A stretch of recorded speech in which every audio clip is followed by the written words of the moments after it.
Hello and welcome back to my YouTube channel, Math with Miss Lena. In today's video, we are talking all about simple ways to add mixed numbers with unlike denominators. So here's the thing. I've noticed in many instances with different students that when it comes to adding mixed numbers, just fractions in general, where I really see students start to get confused and stumped is when we have unlike denominators. So that is the main focus for today's lesson. Our first example that we have is 3 2/5 plus 4 5 over 30. So here we have two mixed numbers that we are adding together. This is just the first example. Today I'm going to go over three different ways, three simple ways to add mixed numbers with unlike denominators. So if you happen to find a favorite way out of these three ways that I show, you can definitely comment down below which one is your favorite. The first,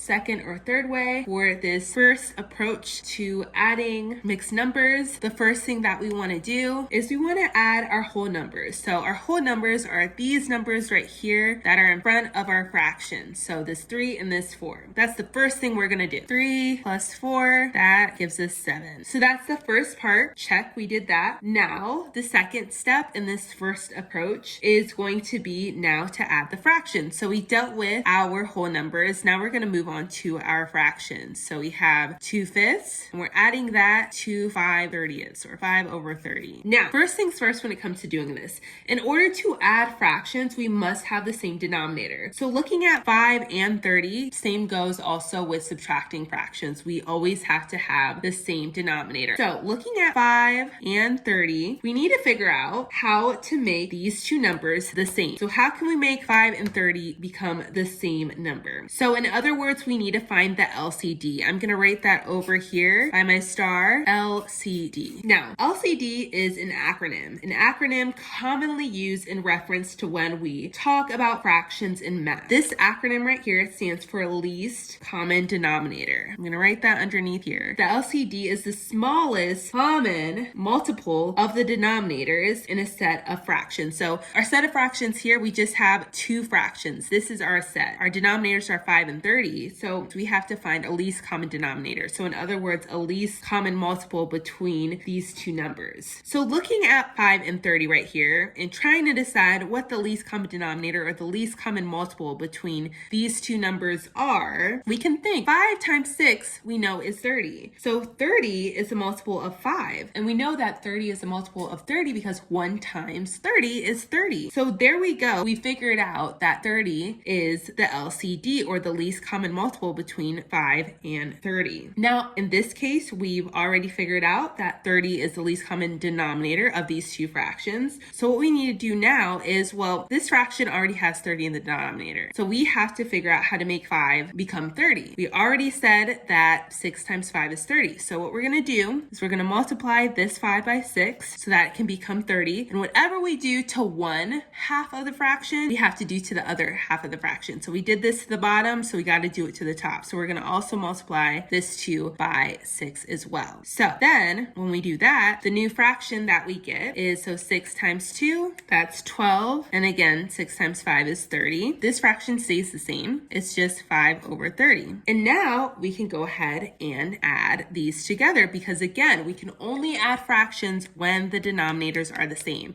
And so finally, when we have a common denominator, we just leave that there when we're adding or subtracting. So we leave it how it is and we only combine what's in the numerator. So 12 plus 5 and we get 17. All right, so now we're going to bring it all together. We have our whole numbers that we added and then we have our fractions that we combined right here. So our final answer is 7 and 17 over 30. Now we know this is our final answer because we can't simplify this 17 over 30 any further. There are no common factors between 17 and 30. We can't simplify this any further, so we leave it just as is, and this is our final answer. Now, let's go ahead and look at another approach to take when adding mixed numbers with unlike denominators, okay? So this is another simple way to do so. All right, so here is the second approach. In this example, we have 2 and 3 over 4 plus 6 and 1 over 3. Now in our first approach, I'm gonna just bring that back up over here. Our first approach, what we did was we started by adding our whole numbers together to get 7. And then after that, we added our fractions. And so that's what we did in the first way, number 1. For number 2, we're taking a different approach. And so in this approach, what we're going to do is we are going to start by converting these mixed numbers into improper fractions. So when it comes to improper fractions versus proper fractions, here's how we distinguish the two. So proper fractions represent values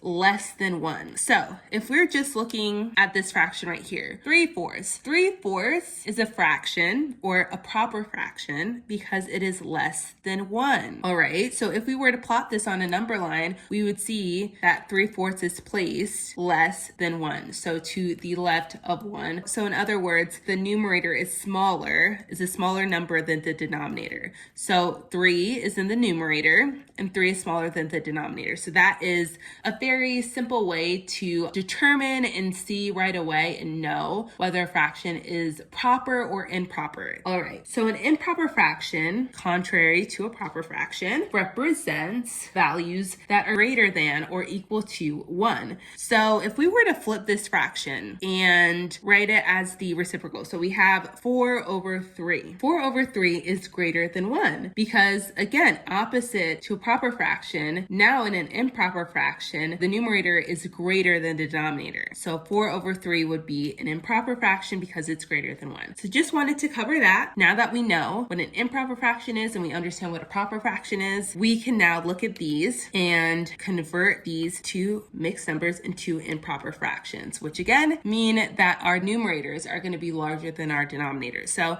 in order to do that, we are going to first take a look at this first fraction in our equation. The first thing we do is we take the denominator of the fraction and we multiply it by the whole number. So we're going to do 4 times 2, that's 8. And then we take the product of that and add that to the number in the numerator. So 4 times 2 is 8, and then 8 plus 3 is 11. So the improper fraction of this mixed number is 11/4. Now these two numbers are equivalent, all right? This is just a different way of writing what we have up here. Now we're going to come over here and do the same thing. So we take our denominator, and again, this is how we convert a mixed number into an improper fraction. We're going to take our denominator, we're going to multiply it by 6. 3 times 6 is 18. And we're going to take the product of that, 18, and add it to 1, the number in our numerator. So that is 19. So 19, and then we always keep the denominator the same, over 3. And then again, we go back to LCD. Again, I'll write that right here. LCD, we remember that's an acronym. It stands for least common denominator. We can't just go straight ahead and add these fractions across and just do 11 plus 19 and then 4 plus 3. No.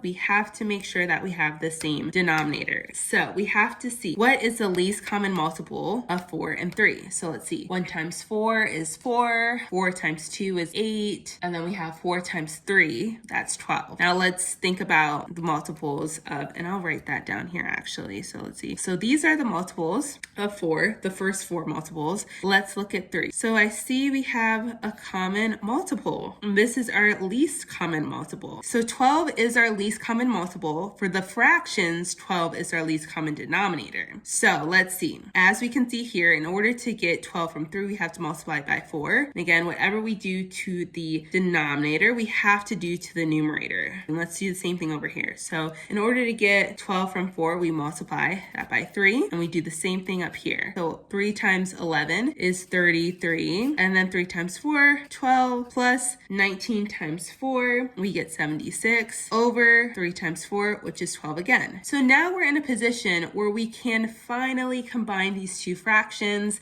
these two improper fractions. The denominator always stays the same, and then 33 plus 76 is 100. So this is what we have here. Now, taking this back up here, let's go ahead and convert this back into a mixed number so it's written in the same format. So a little trick is the denominator of the fraction will always be the same in both fractions right here. So we can just write 12 right there. And then let's see, how many times does 12 go into?